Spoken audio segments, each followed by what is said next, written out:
Dear Kuya Ferlan, nais ko rin ibahagi ang aking M2M na hindi ko makakalimutan sa taxi.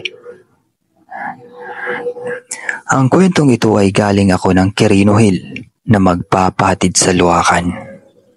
Alas 4 na ng hapon at super traffic, lalo na sa Camdas. At uwian na din kasi ng mga estudyante. Sa harap ako nakaupo at syempre dahil malamig, sinara ko ang bintana.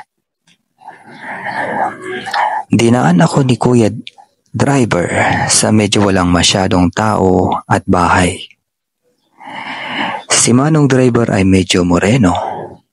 Hindi rin katangkaran pero swabe-sapil. Siguro ay nasa 34 to 37 edad si Manong Driver. Hindi ko rin naman pinagyayabang na may itsura ako kahit papaano. Pero habang nasa daan kami ay nasiraan ang taxi. Sabi ni Manong Driver, aayusin lang niya ang makina. At dahil medyo nainip ako ay lumabas ako at dahil naiihi na rin ako. Umihi ako sa may kanang gulong. Habang umiihi ako, si Kuya Driver din ay napaihi kung saan kanang gulong din pero sa harapan.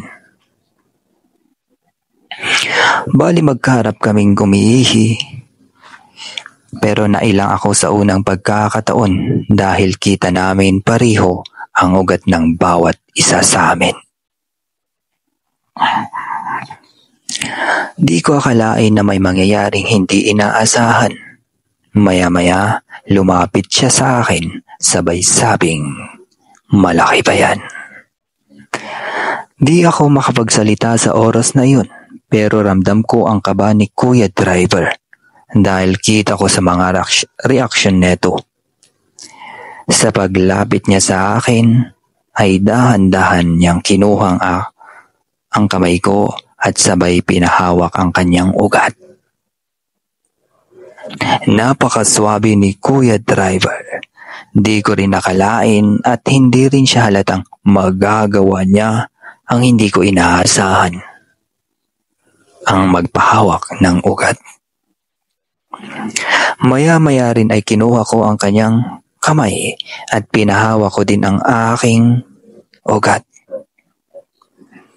Barakong-barako si Manong Driver at ganun din ako.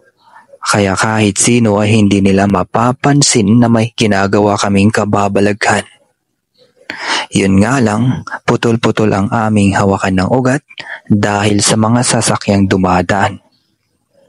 Kaya ang ginawa namin, umupo kami at sinubukan naming naghalikan ng medyo may halong laro.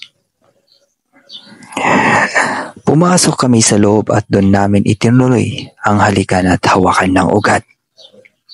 Malaki ang ugat ni Kuya Driver. At hindi rin ako magpapatalo ay pinalaro ko ang aking ugat. Palitan lang kaming dalawa sa ginagawa namin. Pero pinatikim ko sa kanya ang ugat ko at ganon din siya. Kaso hindi kami nagpalabas dahil may humintong totoong nasiraan ang sasakyan. Kaya alam ko at gets ko na kung bakit kunwari sabi ni Manong Driver na nasiraan pero may ibang dahilan ang hawakan ng ugat. At ito ang kwentong bagyo na hindi ko makakalimutan.